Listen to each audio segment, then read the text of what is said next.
Right, so we've now looked at the A-type vowels, the E-type, the I-type, the O-type, and the U-types. In other words, A, E, I, O, and U. And now we're coming to a very interesting vowel point called the schwa. The schwa is very important in the sense that it indicates a letter that does not have a vowel, but in itself, it is a vowel mark. A little bit weird, but let's say I pronounce the letter P as a sound, P. I'm basically making a sound, an explosive sound, but I'm also stopping my throat from continuing. And that stopping sound is almost the equivalent to a schwa. So it's not really a vowel sound, but it's a vowel indication. And this will make a lot of sense when we get to the second part of the season, where we will talk about syllables, Hebrew syllables. How do you actually divide a Hebrew word into syllables, either closed or open? The single rule about the schwas, it is either pronounced as vocal or silent, and it is also known as that, a vocal schwa or a silent schwa. The vocal schwa looks something like this.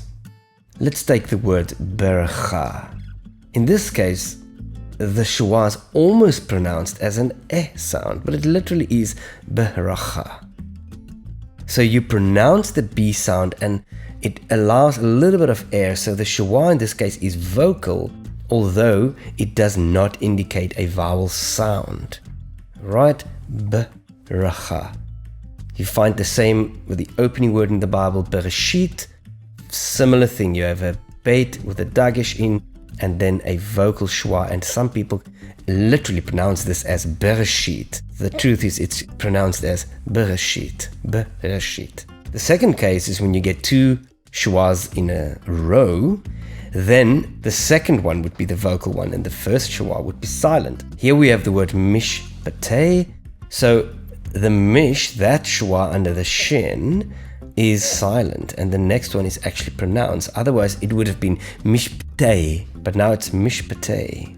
So the P sound is the schwa, but you can hear it. It's not a vowel, but it is vocal. The third case of the vocal schwa is when we get a dagesh forte letter. For example, you have the word ham-lanim. Okay? Now that ham, the mem has a dot inside, a dagesh forte inside, and in this case you would actually pronounce the schwa as vocal. So it would be ham-lanim, ham-lanim. Our fourth example is when you have a schwa following a long vowel. So in this case we have kotenim, but you would literally pronounce that vowel as vocal, so it would be kotenim, kotenim. Okay, instead of kotnim, it would be kotenim. So these are four examples of a vocal schwa. When a schwa is not vocal, it is always silent. In other words, it almost allows you just to pronounce the sound of the letter. So a letter with a schwa, unless it has these four rules, when it begins with a word, when it has two schwas in a row, when it has a dagesh forte, or when it follows a long vowel, if it does not follow those four rules, the schwa is almost always silent. Now, I know this is a lot to take in, and for now, my encouragement would be begin by pronouncing the schwa as silent. As you start to get more familiar with vocalizing the text, these four rules will start to make all the more sense. But for now, I think pronouncing a schwa as silent is probably the best start to start using or employing the schwa as a vowel point. I hope this is helpful, and I hope this is not overwhelming.